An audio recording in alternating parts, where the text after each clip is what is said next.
Je suis directeur général du réseau national de formation en microélectronique, que l'on appelle le groupement d'intérêt public GIP-CNFM. Et donc, puisqu'on parle de formation, je suis très sensible à la formation et donc emploi et compétences, comme ça a été évoqué ce matin par Thierry Tingot et par Rémi Bastien. Donc, on essaye d'être dans la, comment dirais-je, dans la mouvance actuelle de l'électromobilité. Et donc, avec Gilles Rizot, j'avais proposé de présenter un petit peu ce que nous, on peut faire dans le cadre de la formation, parce que je pense que c'est quand même extrêmement important, et en particulier donc la formation électronique de puissance, sachant que de toute façon, pour les électroniciens, c'est l'ensemble qui est important. Hein, c'est pas que juste l'électronique de puissance, mais c'est toute l'électronique. Tout à l'heure, notre collègue de ST Microelectronics a bien dit que, par exemple, le BCD, le BCD, il y a la composante puissance et puis il y a toute l'électronique à côté. Voilà, donc, c'est pour montrer un petit peu le contexte. Alors, sur ce plan-là, je vais essayer de voir si ça marche. Vous voyez le deuxième, la deuxième diapo, là, c'est bon? Ah, j'entends plus Oui, rien. oui. Oui, c'est bon. Oui, donc je vais essayer très rapidement de balayer les points. Donc, je vais présenter le réseau, le recueil des principales. C'est bon? Oui, oui. Oui, Oui. oui, c'est bon. Le recueil des principales activités, les aspects électroniques de puissance au sein du réseau, puis la formation pour la filière, parce que je pense qu'on doit pouvoir intervenir de façon importante au niveau de la filière. Alors, la coordination nationale, ben, c'est simplement pour rappeler ce que c'est, il y a 12 pôles interuniversitaires. Interuniversitaires, c'est-à-dire que, par exemple, à Rennes, il y a aussi l'INSA de Rennes, Centrale Supélec, il y a aussi l'École normale supérieure de Bretagne, etc. Donc, à chaque fois, on a des pôles qui regroupent plusieurs établissements et on a 12 pôles en France avec des installations, on appelle des pôles puisqu'on a des plateformes avec des aspects technologiques et en particulier la possibilité pour les gens, les étudiants de venir sur ces plateformes. Alors, on voit ici, hein, on a 7 salles blanches qui sont réparties sur le territoire, on voit les étoiles là. Hein, on a bien sûr les services nationaux qui sont à Montpellier et qui servent tous les établissements universitaires sur les outils de conception en électronique, microélectronique, tous les logiciels. On a en plus un testeur industriel à distance et on a des plateformes de prototypage. Et donc, l'objectif, je refasse marche arrière, là, j'ai un problème. L'objectif, c'est de mutualiser donc tes outils, les plateformes et les moyens. Et donc, on a un investissement cumulé qui est de l'ordre de 55 millions d'euros. Mais si il fallait faire le remplacement aujourd'hui, on serait plutôt à 100 millions. Et donc, on voit qu'on couvre tout le territoire avec, bien sûr, des thématiques diverses. Alors, on fait aussi bien de la formation en conception, en technologie, en caractérisation, et on fait même aussi de l'attractivité en faisant venir, bon, pour la sensibilisation des jeunes, hein, des lycéens. Hein, donc on appelle ça la sensibilisation. On s'inscrit bien sûr dans le cadre de la filière. On a travaillé avec Axiel, qui est aussi partenaire du réseau, qui est membre du réseau même. Donc on a travaillé dans le cadre de la filière. Et bien sûr, avec l'aspect important de la microélectronique, bien sûr, domaine innovant et évolutif, c'est au cœur de tous les objets actuels et donc il y a tous les problèmes de défis actuels, l'intégration, l'architecture, la consommation, les applications. Et on voit bien sûr avec les objectifs, former les acteurs du domaine, augmenter l'attractivité, l'optimisation des technologies pour réduire la consommation, modifier les architectures pour réduire la consommation, optimiser les circuits. On a tous ces points-là à développer au niveau de la formation. Alors, je vais essayer de vous montrer quelques idées de ce que l'on peut faire au sein du réseau, comme pour avoir les différents aspects. On voit de la technologie, de la formation au test industriel, les formations à la conception, et puis après tout ce qui est domaine d'application, dont on va vous donner quelques exemples très rapidement. Donc ici, on voit les intérieurs de salles blanches qui sont destinés à la formation. Ce n'est pas des salles blanches de recherche. Par contre, on a des équipements qui sont communs parce que les équipements sont très chers. Hein. Donc ici, on voit une centrale à Toulouse, ici à Grenoble notamment. Il y a aussi à Rennes, il y a à Lille, etc. Donc on voit ici des équipements. Hein, on voit des gens qui travaillent à l'intérieur. Et donc si on essaye d'aller au suivant, mais on voit ce que l'on peut y faire. Bien sûr, on voit encore des bâtis spéciaux. Là, on apprend à faire bien sûr des dépôts spécifiques, notamment pour l'électronique de puissance. Ici, on voit les systèmes d'alignement. Et puis on voit des réalisations de composants, de masques, de composants, de plaquettes. Bien sûr, on ne travaille pas en 300 mm, on est plutôt en 2 pouces, voire 3 pouces, hein, bon, en général. Voilà. Dans les nouvelles technologies, on va bien sûr jusqu'au niveau de la nanoélectronique. On voit ici, bien sûr, des bâtis, par exemple, de pulvérisation magnétron qui sont utilisés pour des nanocomposants. Ici, c'est un système de gravure par faisceau d'ion, hein, un IBE. Ici, on voit des systèmes, donc, réalisation de composants à base de graphène. Ça, c'est du côté de Lille. C'est pour montrer qu'on va vers des nouvelles technologies. Alors, ce n'est pas encore vraiment de la puissance, mais il faut en parler quand même. Hein, et on voit que j'ai un système automatique de changement. Hein.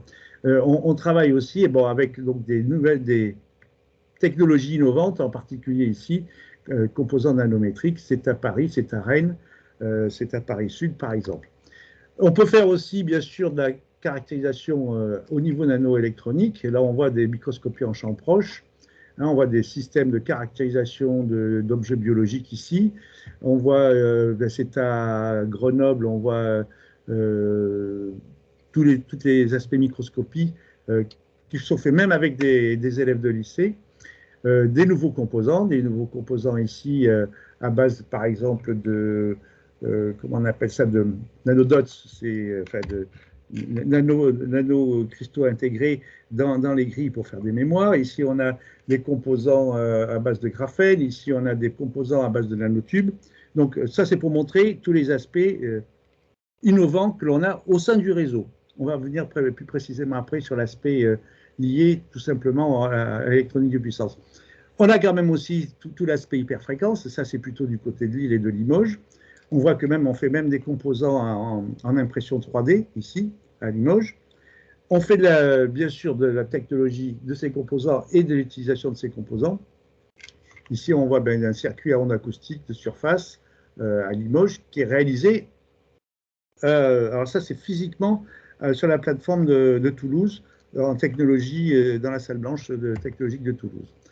On forme aussi au test industriel, à la sécurité numérique. Ça, c'est donc le pôle qui est notre service national d'utilisation des logiciels. Donc ici, c'est un testeur à distance, pardon, voilà, et qui est un testeur industriel. On a ici, bien sûr, des systèmes de circuits d'initiation au test de circuits intégrés mixtes. Hein, donc, ça permet de faire l'analogique et du numérique, parce que l'analogique devient de plus en plus important. Je pense que dans l'automobile, on commence on le comprend mieux, mais dans l'électronique intégrée, les gens ne parlent plus que du numérique et ils ne font même plus de technologie. Mais enfin bon, voilà, des diagnostics, des circuits intégrés sur plateforme avec la sécurité numérique. Alors, sécurité numérique, c'est extrêmement important parce que c'est la sécurité matérielle et non pas logicielle dans ce cas-là. Formation à la conception, on voit les salles de conception, on voit les exemples de réalisation. Ça, c'est à Grenoble, et mes collègues qui sont juste à côté, parce que je suis à Grenoble maintenant, hein, pour des capteurs, pour des circuits tout simplement intégrés, évolués. Et puis, bon, on voit ici, par exemple, des réseaux de neurones, on voit ici des générateurs analogiques et chaotiques. Bref, on essaie de couvrir tous les aspects importants de l'électronique. On va jusque, bien sûr, ici, l'intégration radiofréquence. Hein. Ici, des circuits qui sont des filtres spéciaux, par exemple. Ici, c'est pour aussi les layouts de circuits haute fréquence qui sont faits à Lille. On retrouve ici en PACA des circuits électroniques, comment dirais-je, qui permettent de faire la comparaison entre la conception et la réalisation, notamment avec ST Rousset, si mes souvenirs sont exacts. Et en bas, on trouve des amplificateurs faible bruit. On trouve ici sur des circuits aussi intégrés analogiques radiofréquence, par exemple à Limoges et à Toulouse. Voilà, donc ça c'est pour montrer tout ce que l'on peut faire au niveau pratique en technologie et en réalisation. Et puis bien sûr on a l'électronique embarquée. Donc ici on voit les réalisations à Metz, à Nancy par exemple, à Grenoble. Tout ça c'est des circuits qu'on reconnaît, qui sont des circuits, on va dire des cartes, mais qui sont quand même pas avec les technologies des vrais industriels de cartes pour l'instant. C'est un petit peu un déficit que l'on a au niveau de notre réseau. On a quand même des gens qui travaillent. On voit ici, par exemple, des circuits intégrés au pôle de Grenoble, au pôle de Lille. Ça, c'est du CMS au pôle de Lyon. Alors ça, ce sont des circuits un peu particuliers qui utilisent comment dirais-je, des objets connectés pour piloter, par exemple, les dépenses d'énergie dans un bâtiment. Ça, c'était fait avec nos collègues de PACA et notamment à Nice. Voilà, l'utilisation de FPGA. Et ça, c'est l'utilisation, par exemple, de microsources sur le contrôle de l'énergie. On fait de l'électronique rapide et de l'optoélectronique. J'ai ici des exemples aussi avec des antennes, des systèmes couplés, des systèmes radio-logiciels. Tout ça, c'est ce que l'on trouve dans le réseau. Électronique haute fréquence, optoélectronique. On trouve aussi, bien sûr, de l'optoélectronique ici, avec, par exemple, des systèmes de sensibilisation à des cellules optoélectroniques. Et si je vais plus loin, on fait aussi du microsystème avec des applications. Alors ça, c'est des MEMS, par exemple, mais qui sont, par exemple, appliqués à la détection biologique, comme ce qu'on avait fait à Rennes et qui sont utilisés aujourd'hui en liaison avec les biologistes de Rennes. Des microsystèmes qui font aussi des systèmes mécaniques de détection, par exemple, de température, de pression, d'humidité. La bonne chip ici, dans le Grand Est, par exemple. Dispositif microfluidique, ça c'est à Toulouse. Donc on a un spectre national, alors je vais revenir après là-dessus, qui nous couvre pratiquement tous les aspects de formation à la microélectronique. L'électronique flexible, ça se fait aussi à Bordeaux et à Rennes en particulier, hein, avec des aspects électroluminescents comme on voit ici. Donc, structure gravée par jet d'encre. Donc, on essaye d'avoir tous les dispositifs au sein du réseau, sachant que d'une année sur l'autre, on favorise un pôle plutôt qu'un autre avec une nouvelle technologie. Électronique flexible qu'on retrouve ici aussi. Voilà. Et puis, par exemple, là, c'est à Lyon, nos collègues qui font de la plastronique. Il faut aussi de l'électronique de puissance, on va revenir dans quelques secondes. Mais la plastronique peut avoir aussi des applications intéressantes puisque c'est tout à fait nouveau sur plastique avec, par exemple, on peut faire des affichages sur des pare-brises, on peut faire des tas de choses comme ceci aujourd'hui. Voilà. Alors, j'ai vite parcouru, c'est toujours long, mais c'est très vite quand même, pour essayer d'expliquer qu'on essaie de couvrir tous les aspects de la microélectronique. Et donc, sur ce tableau, on voit qu'on a des thématiques, bien sûr, sur les composants. On a bien sûr les composants silicium, mais bien sûr, on a de plus en plus les composants 3, 5, ou voire, par exemple, 4 comme le SiC, nanoélectronique intégrée. Je fais apparaître ici, bien sûr, les composants de puissance silicium, SiC et GAN, qui sont dans la rubrique de ce qui se fait. Puis on va jusqu'aux microtechnologies. On traite du circuit, à la logique numérique, bien sûr maintenant de l'électronique de puissance, la fiabilité qui est valable pour tout le monde, en particulier pour la puissance. On a les conceptions de circuits et de systèmes avec tous les outils qui sont fournis par les services nationaux de Montpellier.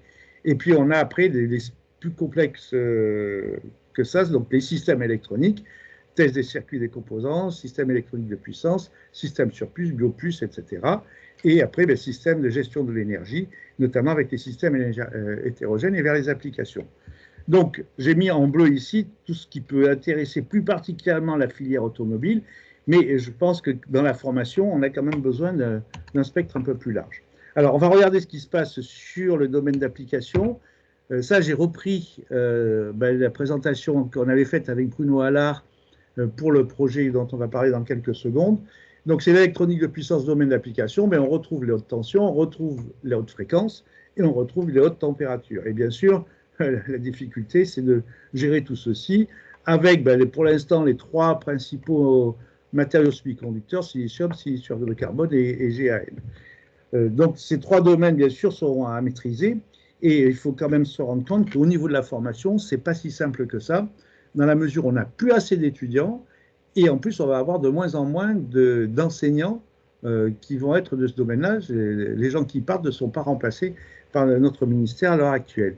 Et c'est pour ça qu'on travaille beaucoup au niveau de la filière pour insister sur emploi et compétences, notamment avec les DEC, pour mentionner la nécessité de former des gens aujourd'hui qui vont être dans ces domaines-là un petit peu plus tard. Alors, sur l'électronique de puissance, là, je montre ce qui se passe, par exemple, sur une salle de test qui est chez mes collègues à Lyon. hein. Ici, c'est un banc de mesure. Ici, c'est un banc sous pointe pour la puissance. Et puis après, il y a tout l'aspect conception assistée par ordinateur, hein, avec les outils de simulation, on va dire, de modélisation et de simulation technologique, et puis de simulation, après, effectivement, pratique et électronique de composants. On retrouve ici, par exemple, les nouvelles technologies avec enfouissement de transistors de puissance, par exemple, ou ici, les nouvelles générations à base de 2 transistors en flyback.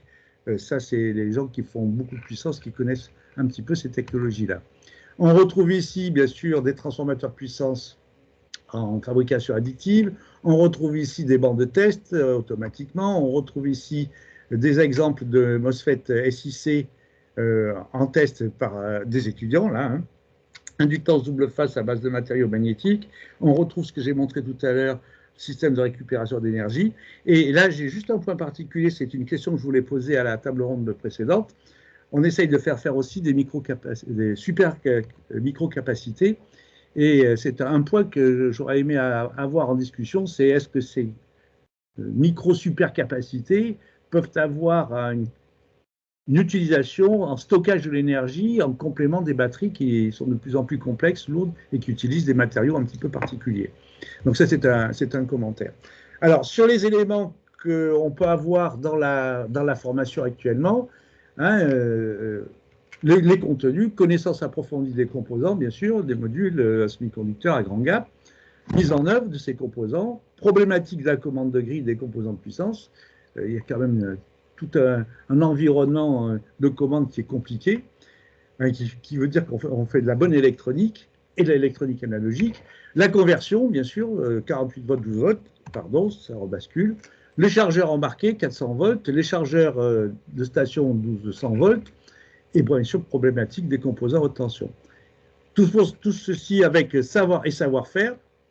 Ce qui est le plus important, c'est d'avoir des plateformes de formation où on peut acquérir le savoir-faire, parce qu'à l'heure actuelle, si on fait que comme on a fait un petit peu cette année, que de la visioconférence, on ne doit pas être très très bon sur les montages avec les collègues industriels qui fabriquent les voitures. Voilà, donc ça veut dire qu'on essaye d'être très très sensible sur l'acquisition du savoir-faire, parce qu'on estime que c'est indispensable, mais ça veut dire aussi qu'il nous faut des plateformes, il nous faut des enseignants, et il nous faut un petit peu de financement du ministère, mais ça c'est plus compliqué. Alors sur la formation pour la filière automobile, c'est ce qu'on a donné comme guide avec Bruno Allard.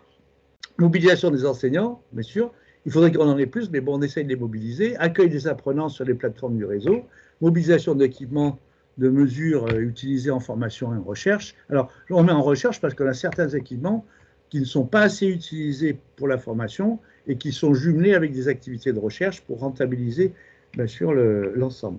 Mobilisation des moyens logiciels dédiés aux composants, aux convertisseurs. Pardon, c'est encore basculé. Et puis mobilisation des plateformes de réalisation et de tests centrées sur les dispositifs dédiés à l'automobile. Donc, alors là, ça veut dire que c'est de l'offre qu'on peut faire à la formation, à nos collègues qui travaillent notamment dans la filière automobile. Donc, le public, ben, c'est niveau technicien, niveau ingénieur. Alors, j'ai essayé de montrer ici qu'on peut avoir aussi plusieurs aspects, plusieurs niveaux au niveau technicien, au niveau ingénieur, montage de circuits de test au niveau technicien, et au niveau ingénieur, on peut aller jusqu'à la conception de nouveaux circuits et de fonctions avec des ingénieurs docteurs. Les moyens complémentaires, ben, ça veut dire quoi? Ça veut dire que si nous, on veut travailler avec l'électronique automobile, il va falloir qu'on améliore notre parc de manip, hein, d'expérimentation avec les étudiants. Et donc, il faut qu'on acquiert des composants représentatifs des technologies. Ils sont très chers aujourd'hui. C'est pour ça qu'on a fait un plan de programme d'application sur un soutien qu'on a appelé FEXEPA, acquisition de cartes d'adaptation aux équipements, acquisition, implémentation de bandes de mesure dédiées, acquisition et mise en service de démonstrateurs de convertisseurs, et puis on a besoin de matériel et de composants dédiés aux cartes conçus par les apprenants dans le cadre d'activités de projet, formation que j'appelais pratique avancée. Ben, tout ça, il va falloir qu'on nous soutienne si on veut être suffisamment actif au niveau national dans la filière automobile. On peut faire la formation continue, on peut organiser la formation continue, on va dire, sur catalogue, formation classique, et on peut faire bien sûr de la formation continue sur demande, hein, avec des thématiques, des durées, des dates et des lieux choisis par les entreprises. Hein. Et bien sûr, l'objectif, pour nous, ça reste la formation avec de la connaissance, mais surtout aussi du savoir-faire sur les plateformes. Et donc ça fait partie de ce que l'on essaye de monter depuis quelques temps au niveau de la filière automobile en même temps. Alors, si je reviens quand même sur la formation continue, le réseau lui-même n'est pas habilité à faire la formation continue en tant que telle, en tant que structure. En fait, c'est le réseau qui utilise tous les établissements d'enseignement supérieur qui sont susceptibles de délivrer cette formation continue, avec des formations qui sont simples ou des formations qui sont éventuellement diplômantes ou en apprentissage. C'est ce qui est marqué ici. Hein. Voilà. Donc ça, c'est pour montrer jusqu'où on peut aller. Simplement pour terminer, parce que on laisse le temps quand même aux discussions, on a donc déposé un projet avec Bruno Allard, qui est donc le responsable du pôle lyonnais, mais qui est aussi le directeur sortant du laboratoire Ampère, qui est spécialiste en électronique de puissance en France. Enfin, il n'est pas le seul, mais il en fait partie automatiquement. Donc, c'est formation des experts en électronique de puissance pour l'automobile. Ça a été présenté au comité mixte FPA Axiel filière électronique avec il a changé de but, voilà. Donc avec bien sûr le périmètre technique, contribution, formation initiale, formation continue, formation théorique et pratique et savoir-faire sur les composants de puissance, hein, avec les principales difficultés, adaptation des cursus, mise en place d'une alternance avec les entreprises. Là, ça veut dire que ça nécessite du travail spécifique. Contrairement à ce qu'on croit, dans l'enseignement supérieur, on est extrêmement une inertie énorme. Hein, si on veut un nouveau programme validé par le ministère, il nous faut entre 2 à 3 ans pour le valider et après encore 2 ans pour le faire démarrer. Donc ça veut dire qu'il faut être extrêmement vigilant sur ce point-là et démarrer le plus tôt possible. Et bien sûr, les principaux livrables qu'on avait envisagés, c'était essayer de former de l'ordre de 300 étudiants au niveau ingénieur par an. Hein. Alors on dit, mais c'est pas beaucoup, mais aujourd'hui on est à beaucoup moins. Hein. Donc c'est 300 étudiants de plus formés au niveau national pour la filière automobile, avec des gens compétents dans l'électronique et l'électronique de puissance en particulier. Voilà, donc j'ai essayé d'être un peu synthétique, j'ai essayé rapide peut-être. Je suis ouvert bien sûr à toutes les commentaires, les discussions, et puis s'il y a d'autres collègues qui veulent intervenir, c'est avec plaisir, hein, en complétant si c'est nécessaire ce que j'ai présenté. Voilà. Merci Olivier. Merci Olivier. Alors, comment je peux revenir? Oui, ça y est, je me revois là, c'est bon. Donc, s'il y a des questions, s'il y a des remarques, bon, bien sûr, on travaille beaucoup avec la filière électronique et en particulier donc avec Axiel, puisque je vois que Jean-Luc Estienne est en ligne, c'est notre président aussi du GIP, hein, c'est important. Et donc, on travaille beaucoup au niveau de la filière électronique dans le groupe de travail emploi et compétences et dans les sous-groupes de travail attractivité, formation initiale, formation continue, qui existent aussi avec notamment avec Geoffroy et avec Nathan Dutertre au niveau de l'aspect filière automobile et électronique de puissance, avec aussi groupe de travail, et avec Daniel Sosten, il y a aussi dedans attractivité, formation initiale, formation continue, cartographie des formations, etc. Hein, donc, il y a un très gros travail qui avance bien en ce moment, et on essaye de combiner, notamment c'est Nathan qui fait très bien les choses en ce moment, on essaye de combiner les deux aspects, côté filière électronique pure et côté électronique de puissance et filière automobile. On essaye de combiner les informations de manière à gagner du temps, et en particulier, c'est Q qui fait son expertise pour les decks et qui utilise les deux aspects en complément ou tout simplement en global. Voilà. Donc je pense que c'est aussi important de le savoir. Et bien sûr, on est ouvert à la formation et à la discussion au niveau national, bien sûr. Et on essaye de dégager des moyens supplémentaires aussi, hein, parce que… Alors voilà, ça c'est le commentaire du président, c'est très bon aussi. Oui, on essaye d'avoir des moyens supplémentaires, notamment au niveau de la filière on dire automobile avec l'électronique de puissance, mais on a aussi besoin de développer tous les autres aspects, et c'est ce qu'on essaye de faire avec Jean-Luc Estienne en particulier en ce moment. Merci Jean-Luc. On essaye en fait d'aligner un petit peu les ministères, parce qu'il y a d'un côté la DGE qui est très au fait des ambitions qu'on a sur l'électronique, et de l'autre côté le ministère de l'Enseignement supérieur qui n'est pas toujours en mesure de suivre en termes de financement. Et donc il faut qu'on trouve des projets sur lesquels on pourrait avoir, dans le cadre des plans de relance et de résilience, des financements complémentaires. Absolument. On a du mal à être entendu pour l'instant. Mais on a un président qui est très efficace. J'essaie de l'être avec lui, donc on va peut-être y arriver. Il ne va pas se faire entendre. Voilà, mais s'il y a des questions… On a 20 minutes pour des échanges, si vous le souhaitez, avant de passer à la présentation suivante.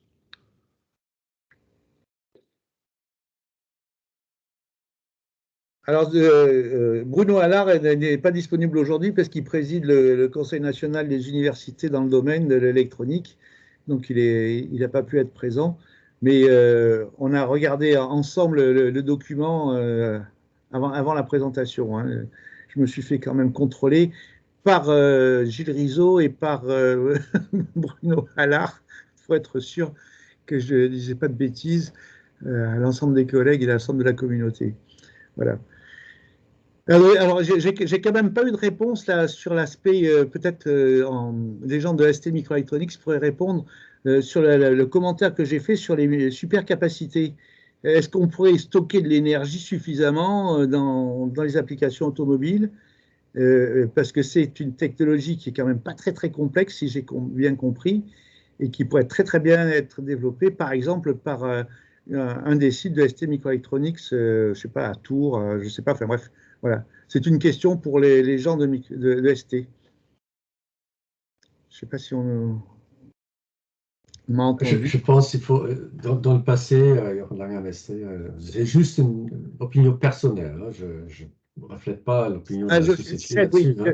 Oui. Mais pour être honnête, j'ai l'impression que chaque fois qu'on essaye de faire autre chose que les semi-conducteurs, c'est très compliqué.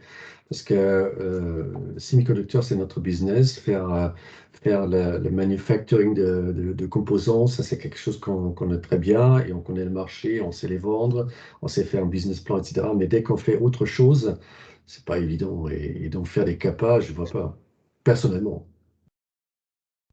Parce que par exemple, je ne sais pas s'il y a notre collègue j'appelle Ipédia, mais qui s'appelle maintenant Mathieu Vichy, je sais plus à Caen. Murata. Ouais, Murata, voilà, c'est Murata. Est-ce que Murata fait des composants passifs intégrés? Est-ce que ça serait quelque chose qui pourrait être fait en France? Je ne sais pas, c'est une question. Hein, parce que c'est des étudiants qui me posent la question aussi. Hein, voilà, en disant, mais pourquoi on ne fait pas ça chez nous? Peut-être que ce n'est pas facile à répondre. Non, c'est pas facile de répondre, mais c'est Jacques Favre d'Apsi 3D. Ce que je comprends sur l'aspect industriel, et c'était dit, je crois, en introduction, c'est que pour pouvoir fabriquer en France, il faut qu'il y ait une vraie différenciation, une vraie automatisation, une vraie valeur ajoutée, et que, somme toute, la part de la main-d'œuvre dans la fabrication puisse rester relativement faible Oui. pour être compétitif avec des sites qui seraient localisés, par exemple, en Chine. Par exemple, en Chine. Donc je pense que votre question, c'est très difficile d'y répondre tant qu'on n'a pas regardé effectivement comment pourrait se passer la fabrication et où sont les nœuds de valeur. D'accord. Mais merci pour cette réponse. Ça ne vaut pas grand-chose, mais c'est toujours quelque chose. Oui. Bon, j'ai une question concernant la formation et les moyens qui sont mis en œuvre. On a besoin de former des jeunes et des spécialistes, des experts, etc. On parle de combien de manques aujourd'hui? On a un manque de 100, de 1000, de 10 000 par an? Est-ce qu'on a une estimation?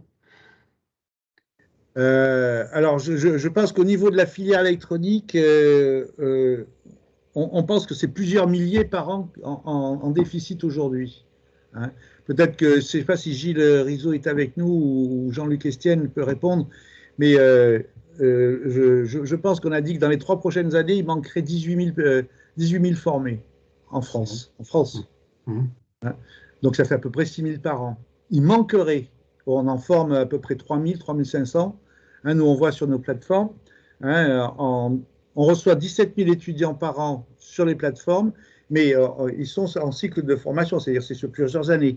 Donc on en sort à peu près 3 000 à 3 500 diplômés par an. Et il faudrait en avoir 3 fois plus. C'est quand même, ça nécessite des investissements faramineux. Et si on n'a pas ces gens-là, les sociétés qui ont besoin de ces gens-là ne vont pas aller en France. C'est bien la question. Alors, les investissements faramineux, ce n'est pas tout à fait exact, puisqu'on a des plateformes qui ne sont pas assez utilisées actuellement. Hein. En formation, on ne travaille pas en 3-8. Hein.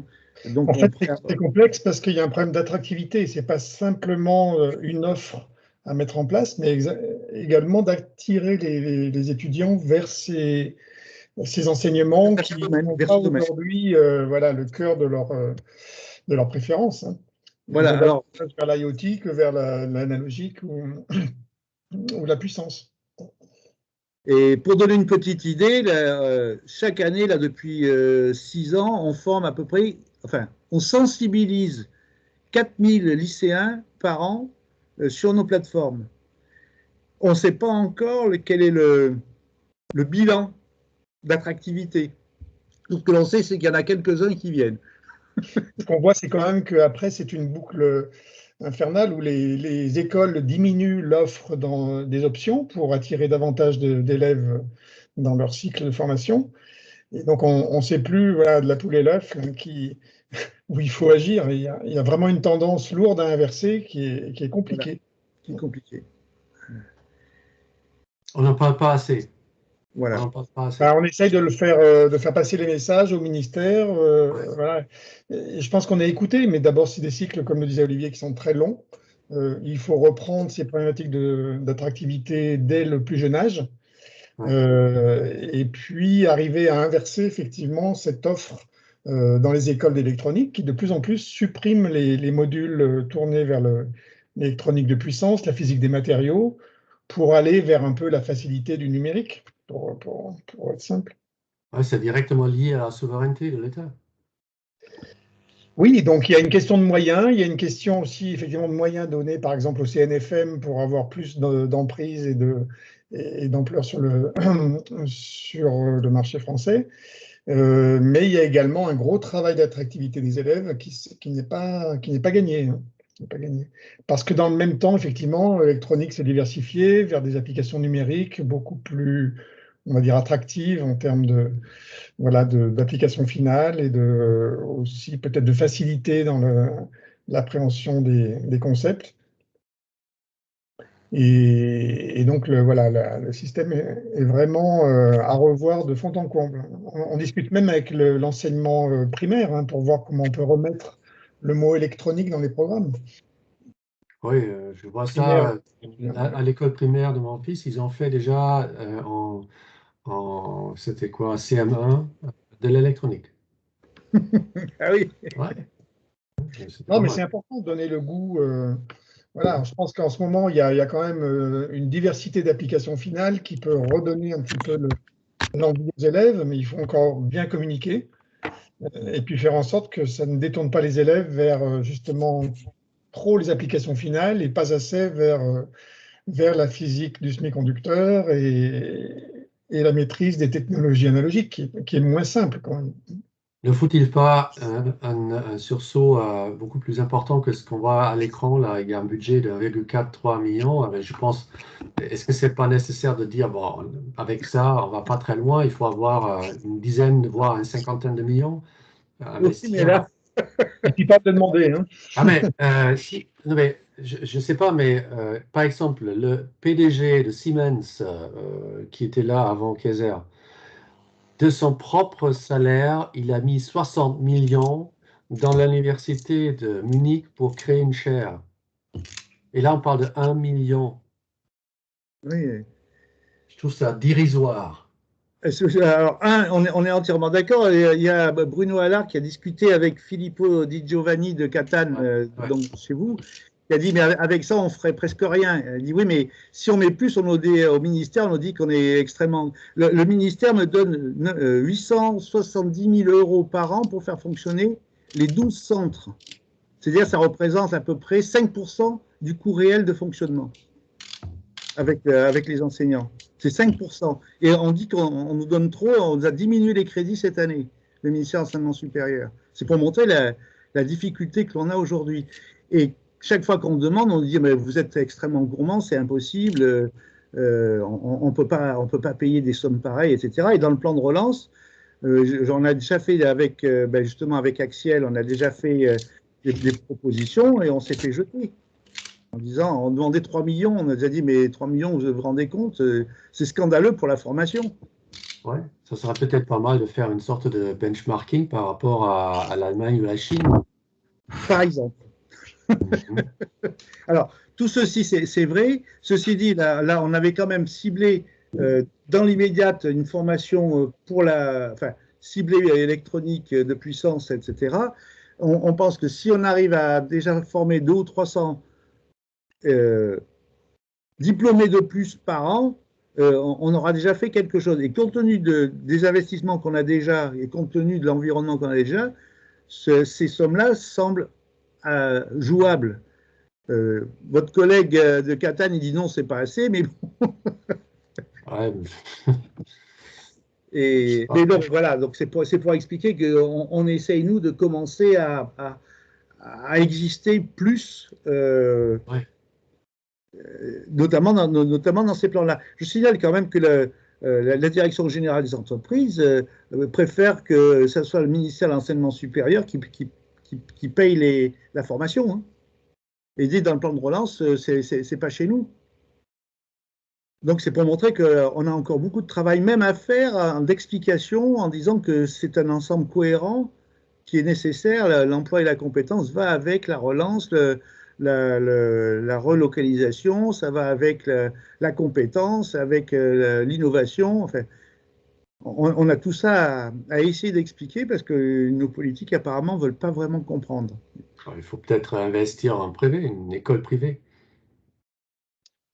Ben, y a des établissements privés là, dans ce que j'ai montré. Il y a des établissements privés. Mais bon, est-ce qu'il faut faire quelque chose d'énorme? Je ne sais pas.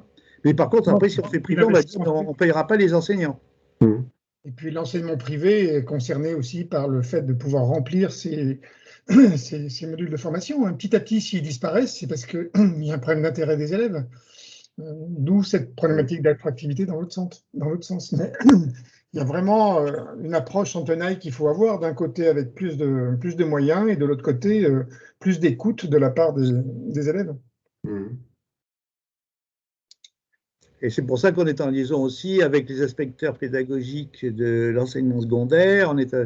On essaye de travailler sur plusieurs fronts, hein, avec Gilles Rizzo, avec Jean-Luc Estienne, etc. Et les gens les gens de chez nous, mais pas que. Hein. Je vois même au niveau automobile, il commence à y avoir des collègues qui s'intéressent à cet aspect attractivité. Il y a des gens des ressources humaines qui s'inquiètent en disant mais on aura les gens nécessaires dans quelques années. Donc ça fait partie des défis qu'on a à relever dans un avenir très proche. Très proche. Mais bon, voilà, il faut rester optimiste. Ceci dit, je pense qu'on a quand même du travail sur la planche. Et je pense qu'il faut qu'on soit tous cohérents, c'est-à-dire qu'à la fois, moi j'explique que la formation est utile pour l'industrie, il faut que l'industrie dise la formation est utile pour l'industrie, enfin bref, et l'économie, ça fait partie de l'ensemble, hein, je pense. Merci. Et donc, alors, il y a l'autre aspect aussi, c'est qu'il va falloir qu'à un moment donné, c'est un commentaire, mais il y a certaines entreprises, par exemple, nous, on n'a pas tous les équipements. On en a discuté avec Jean-Luc Estienne, par exemple, sur les cartes électroniques et tout, on n'a pas les équipements qu'ont les entreprises qui fabriquent les cartes. Et là, il faudrait qu'on puisse avoir une coopération plus j'allais dire, construite avec possibilité, par exemple, qu'il y ait des étudiants qui viennent sur ces équipements. Je sais que c'est toujours difficile quand on est en production, mais si on veut vraiment intéresser les gens, il va falloir les amener aussi sur le terrain et voir ce que c'est, sinon on ne les aura jamais. Donc il y a aussi cet aspect-là à réfléchir en ce moment, et on essaye de voir comment y arriver dans un avenir relativement proche. Voilà. S'il n'y a pas d'autres questions. J'aurais un commentaire à faire. Je suis Mallory Carpentier. Oui. Je suis enseignante à l'ECAM à Lyon. Et j'ai fini mon doctorat il y a 3 ans avec Bruno Allard. Par exemple. Par exemple, on en parle. J'aurais voulu rebondir sur effectivement l'intérêt que vous avez, l'intérêt manquant pour l'électronique des étudiants. Nous, à l'ECAM, on est une école généraliste donc de cœur arts et métiers. Donc les arts et métiers, c'est censé être la pointe de la technologie. On est censé monter et s'adapter à chaque nouveau step technologique. Et on propose aux étudiants des évolutions vers ces matières-là. Et quand on les recrute au niveau, parce que nous on les recrute en terminale, on a des lycéens en face de nous quand on les choisit, et ils sont complètement omnibulés par le peu d'informations qu'ils ont reçues dans les lycées. Et donc le peu d'informations qu'ils ont reçues dans les lycées, c'est j'ai passé mon BIA, du coup je veux faire de l'aéronautique, du coup je veux faire des avions. Et on s'arrête là. Et il y a ça, il y a la prise de conscience environnementale, donc je veux faire de l'énergétique, je veux faire du renouvelable, et c'est tout. Et un élève de terminale, il veut faire des avions ou des éoliennes. On en est à peu près là. Et donc je pense qu'il y a un vrai problème tout simplement de prise de conscience de quel est le milieu d'activité professionnelle en ce moment avec des besoins auprès du discours qu'on tient au lycée en fait. Est-ce qu'il ne faut pas faire des interventions dans les lycées? Est-ce qu'il ne faut pas... non seulement il le faut, mais... Pardon. Attendez, je vais couper mon... Allez-y, comme ça fait moins d'interférences. Il y a quelqu'un qui voulait parler, je ne sais pas qui. Non, je disais qu'il fallait aussi intervenir auprès des conseillers d'orientation, parce que c'est eux qui, effectivement, donnent les grandes tendances des métiers à venir.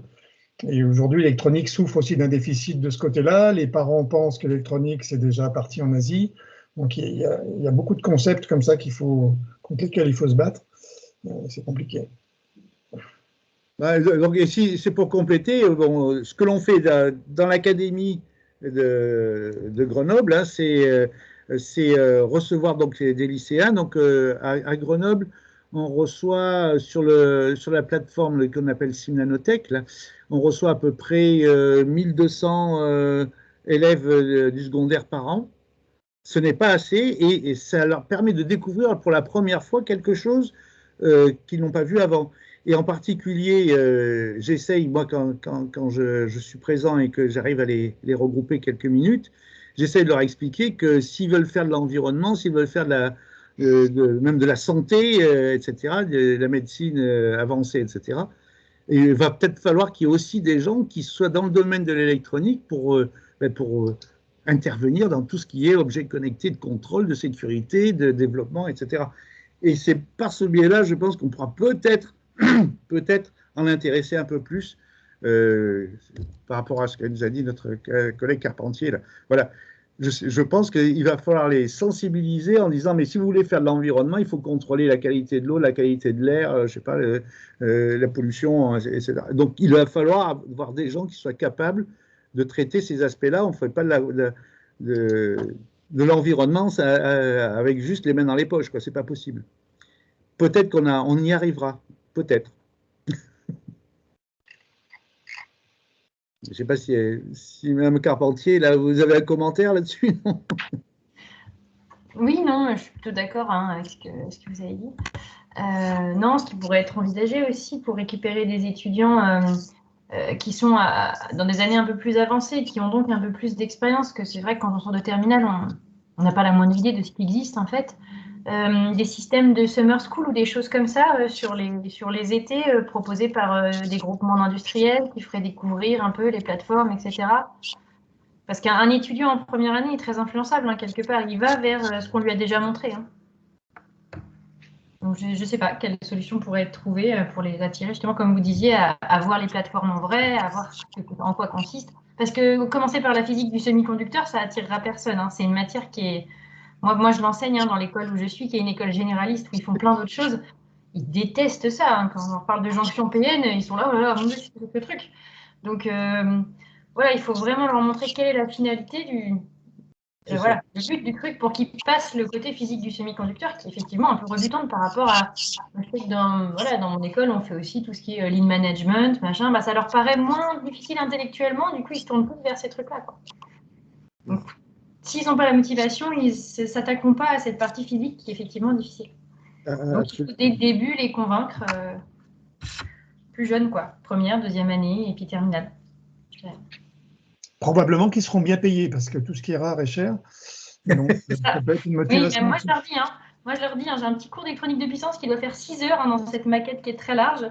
Et je leur dis, mais elle est hyper importante cette matière. Elle peut faire que vous trouviez du boulot et pas d'autre. Mais non. Déjà, oui. Pas. On fait ce qu'on peut à l'échelle qu'on a. On n'est pas énormément à être issu de cette discipline. Hein. C'est bien le problème, c'est qu'il y a peu de gens qui sortent diplômés de doctorat dans ces disciplines-là. Donc, il y a peu d'enseignants-chercheurs qui en font la promotion. Puis, voilà, effectivement, le cercle, il est pas, pour l'instant, il n'est pas vertueux, quoi. On ne va pas dans le bon sens. Donc, il faut que c'est la communication qu'il faut travailler. Non, puis même, moi, j'ai fait passer un message au ministère en disant qu'il fallait quand même qu'on remplace des gens partants, hein, en électronique de puissance, en électronique analogique, etc. Mais bon, pour l'instant, c'est silence total du côté du ministère. Hein. Donc voilà. Donc c'est un petit peu gênant de ce côté-là, quoi. Voilà. Mais sinon, je suis entièrement d'accord. Il faut arriver moi, je pense que déjà dès la première année universitaire, voire si possible avant, mais au moins en première année universitaire, déjà d'intéresser les gens à la discipline en montrant que cette discipline peut apporter énormément de choses dans ce qu'ils imaginaient au départ. Hein. Là, j'ai fait venir un jeune là, en terminale qui veut aller il veut être astronaute. Hein. Bon. Je dis, mais pour être astronaute, ouais, d'accord, mais bon, peut-être si tu faisais un petit peu d'électronique, ça pourrait te servir éventuellement. Il faut les intéresser. C'est pour ça que je parlais de Summer School à l'issue de la première année du supérieur. Voilà, un ensemble d'industriels qui propose une semaine ou deux découvertes avec 2-3 cours de base. Et ça pourrait être débloquant. Et ça, le proposer à des écoles d'ingénieurs ou des facultés, et dire, bah, voilà, proposer à vos étudiants de venir nous faire ça. Il peut y avoir aussi des enseignants qui sont... Moi, on me propose une summer school à co-animer comme ça avec des industriels pendant 2 semaines l'été, je prends, quoi. Je dis, bah oui, ça m'intéresse, et puis je vous trouve 20 étudiants motivés que ça intéressera aussi. Parce que nous, on a les promos première année, en tout sur le campus, on doit avoir 300 ou 400 gamins, donc ça en fait du potentiel à convaincre. Ben oui. Enfin, voilà, bon. On arrive à la fin du créneau. Olivier, ouais. Si tu veux conclure. Ben, je conclus qu'en disant que l'électronique c'est important, la formation c'est important, et qu'il faut que tout ce qu'on se soutienne pour y arriver, voilà. Et je remercie tout l'auditoire. Merci Geoffroy, merci. Merci beaucoup Olivier.